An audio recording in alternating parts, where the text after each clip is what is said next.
Hello friends, কেমন আছো তোমরা সবাই? আশা করছি ভালো আছো, আর আমিও খুব ভালো আছি। আর আমি যাচ্ছি নিশিগঞ্জ আমার বাবার বাড়িতে। তো সন্ধেবেলা বেরিয়ে পড়েছিলাম, মানে যেতে যেতে রাত হয়ে গিয়েছিল। আর এখানে দেখো ছেলে মেয়ে, আমার বোন, ভাগ্নি সবাই মিলে খেলছে একসাথে।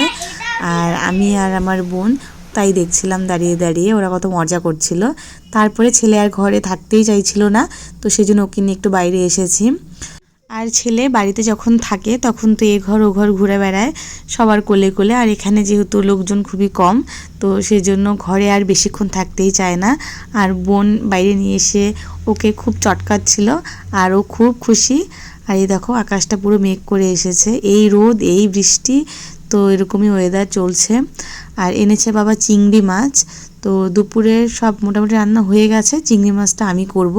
তো মা সেই জন্য নারকেল কোড়াচ্ছিল, নারকেলের দুধটা বের করে নিয়েছে। আর নারকেলের দুধ দিলে চিংড়ি মাছের মানে চিংড়ির মালাইকারির টেস্টটা কিন্তু মানে পাল্টে যায়, পুরো আলাদা হয় খেতে, আর খুব ভালো লাগে খেতে। তো রান্নার কোনো রকম রেসিপি আমি শেয়ার করলাম না, আমি খুব একটা মানে রান্নায় এক্সপার্ট বলবো না। তো ভিডিওটা কেমন লাগলো অবশ্যই কমেন্ট করে জানাবে। টাটা।